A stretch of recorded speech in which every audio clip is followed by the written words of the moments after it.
Hello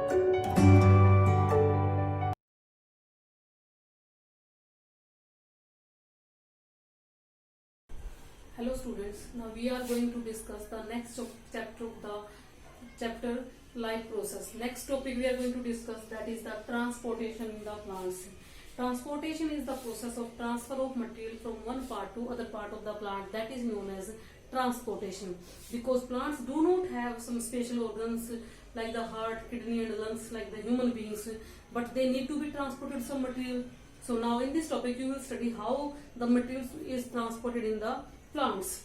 So plants need to transport these three things. First is the gases, and gases carbon dioxide and the oxygen. These both the gases are transported with the help of the diffusion. And diffusion is the process in which molecules or ions will move from high concentration to lower concentration.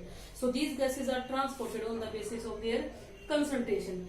But now question arises, how these are transported? These are transported by the structures known as stomata and the lenticels. Stomata are the tiny spore-like structures found in the margins of the leaves and in the stems of the delicate plants. So I have made a diagram of stomata here. In the center, this is stomatal pore, which will help in the exchange of gases. This stomatal pore is guarded by the guard cells, and main function of the guard cells is to regulate the opening and closing of stomata. These guard cells are further lined by the subsidiary cells, which will provide support to guard cells. So these cells will provide the support to guard cells, and these guard cells will help in the opening and closing of stomata. And lenticels are also some outgrowth like structures, these lenticels, which will mainly found in the woody plants. So now question arises, why the plants need to transport these gases? Because in plants there are two processes that mainly operates. One is photosynthesis and second is respiration. You just think in the photosynthesis, plants are making their food by taking the CO2 from atmosphere. They are taking the CO2 but they are releasing the oxygen. But in the respiration, when plants are performing the respiration, at that time they are taking the oxygen and releasing the CO2. That means both processes are reversed. In photosynthesis, taking the CO2 and releasing the oxygen. But in respiration, they are taking the oxygen and releasing the CO2. Second is water and minerals need to be transported. Yes, but water and minerals are transported by the two different processes. These two different processes are active and passive process. So water is transported, I can mark here, water is transported by the passive transport, but minerals are transported by both active as well as passive. So what are these processes? Passive transport, that will transfer the material on the basis of concentration from high to low, but it will not use any type of energy. But if we will think about the active transport, in active transport ATP is utilized for the transfer of material. So water can move from high concentration to lower concentration automatically, that is the passive transport. But when minerals, that is found mainly in the soil, they need to be transported in the plants because plants require that minerals for their growth. So these minerals are transported by both the process. Then who will transfer this water and minerals? That is mainly the xylem, that is the water conducting tissue. On another side, food that is prepared by the photosynthesis process in the leaves. So these are also transported with the help of active and passive process. But transfer of food from one part to other part is known as a translocation. And this transport of food is done by the phloem. That means phloem is a food conducting tissue. And both xylem and phloem together known as the vascular bundles. So now you can see the difference here in the xylem and phloem. Xylem is a water conducting tissue, phloem is a food conducting tissue. Xylem will conduct the water from the soil to different plant parts. So I have written here soil to different parts of the plants. While phloem will transfer the food where food is prepared in the leaves. So it will transfer the food from leaves to different parts of plants. And xylem will conduct the water from soil to different plant parts. One more thing, xylem conduct the water in upward direction from soil to different plant parts. but phloem will conduct the water in all the directions. That means downward also and upward also. It will depend upon the requirement where the food is required by the plant. In xylem, only one living cell is there, that is the parenchyma. Other three are dead. But in the phloem, three living type of cells are there, and remaining are one is dead. So this difference is also there. Transport of water will occur only due to the negative pressure. While as in the phloem, transport of food will only take place due to the positive pressure. So in the xylem, conducting tissue are mainly two. That means water is conducted by the two tissues only out of four, that are tracheids and vessels. Tracheids and vessels, and other two components of the xylem is xylem fibers and xylem parenchyma, but they do not conduct the water. So water is conducted by these two, and phloem is conducted only by the one, that is the sieve tubes. And after that, you just see xylem conduction of the water in the xylem is not affected by the metabolic inhibitors like the heat, temperature, cold. But phloem, when it is conducting the food from one part to other part, it is inhibited by the external factors like heat and cold. So these you can say xylem conduct the water against the gravitational force, that is from the soil to different plant parts. But phloem conduct the food in both against the gravitational force also and towards the gravitational force also. So this is the topic, that is transportation in plants. Now we are going to discuss the next chapter of the chapter life process. Next topic we are going to discuss, that is the transportation in the plants. Transportation is the process of transfer of material from one part to other part of the plant, that is known as transportation. Because plants do not have some special organs like the heart, kidney and lungs like the human beings, but they need to be transported some material. So now in this topic you will study how the material is transported in the plants. So plants need to transport these three things. First is the gases, and gas is carbon dioxide and the oxygen. These both the gases are transported with the help of the diffusion. And diffusion is the process in which molecules or ions will move from high concentration to lower concentration.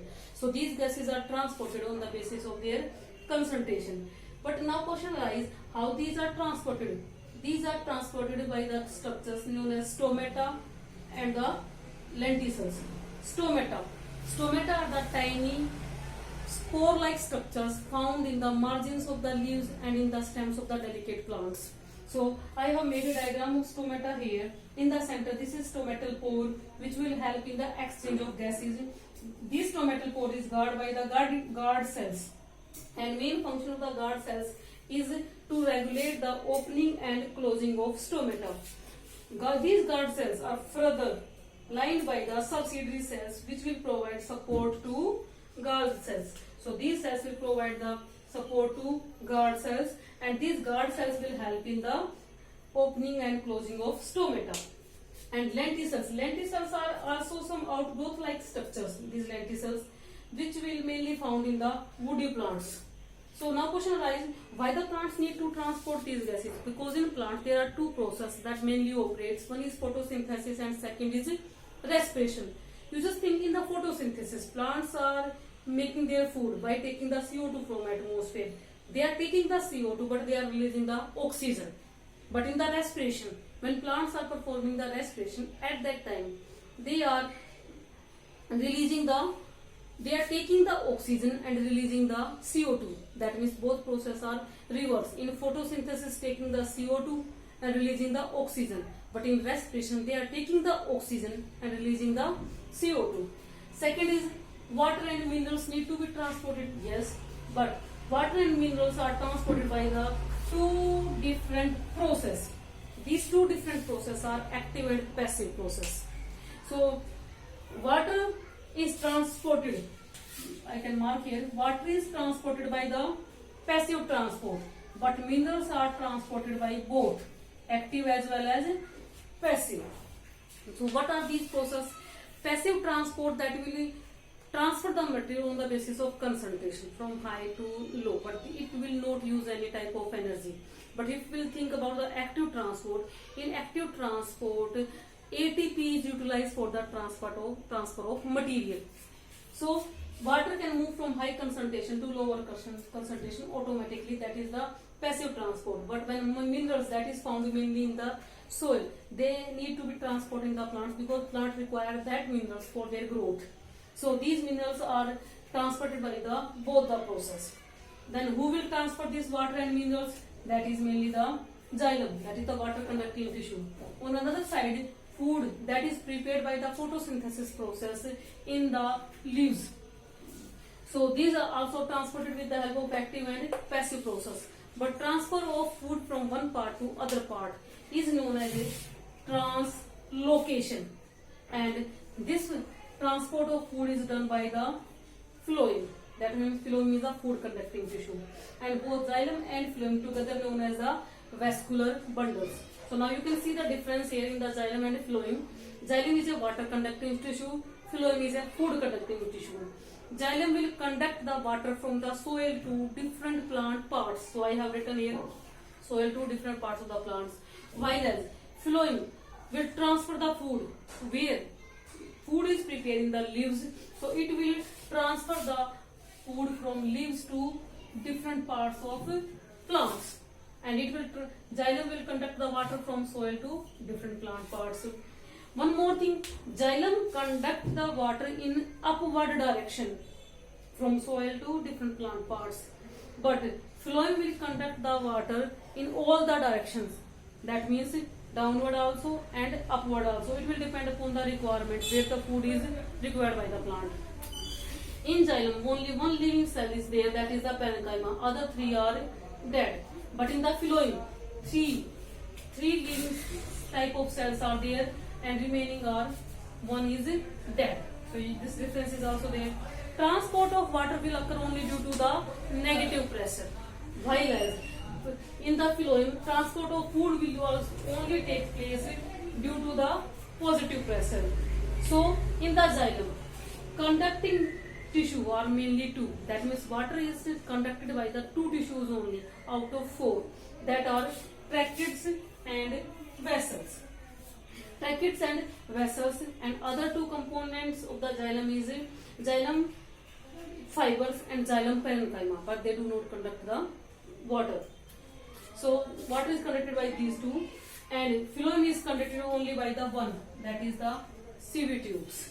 And after that, you just see xylem conduction of the water in the xylem is not affected by the metabolic inhibitors like the heat, temperature, cold.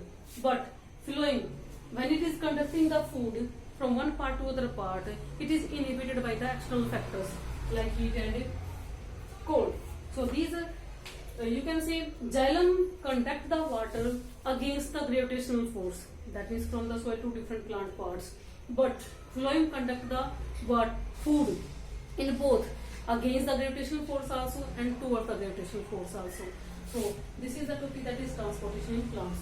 Thank you.